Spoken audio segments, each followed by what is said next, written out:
warahmatullahi wabarakatuh.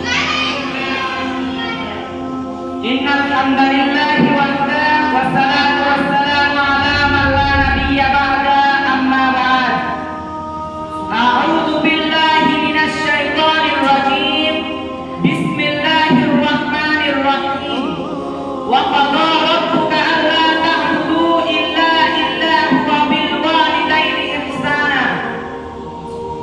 আলহামদুলিল্লাহ, সমস্ত প্রশংসা, সমস্ত তারিফ, সমস্ত গুণগান সে মহান রব্বুল আলামিনের জন্য, যে মহান রব্বুল আলামিন আমাদেরকে রহমতে বরকতে ওয়াসিস মেহেরবানিতে দীর্ঘ একটি সপ্তাহে অতিবাহিত হবার পর এই আঞ্জুমানে আসা, কিছু কথা বলার, কিছু কথা শোনার তৌফিক দান করেছে।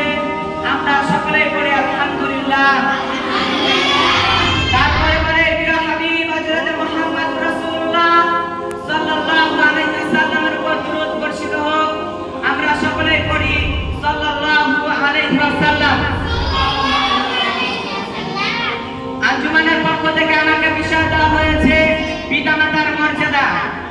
আল্লাহ পাক রব্বুল আলামিন কুরআনুল কারীমে বলেন, ওয়া ক্বাদা রাব্বুকা আল্লা তা'বুদু ইল্লা ইয়্যাহু ওয়া বিল ওয়ালিদাইনি ইহসানা ইম্মা ইয়াবলুগান্না ইনদাকাল কিবারা আহাদুহুমা আও কিলাহুমা উফফিন ওয়া লা তানহারহুমা ফালা তাকুল লাহুমা কাওলান কারীমা ওয়াখফিদ লাহুমা জানাহা যুল্লি মিনার রাহমাতি ওয়া কুর রাব্বিরহামহুমা কামা রাব্বায়ানি সাগীরা।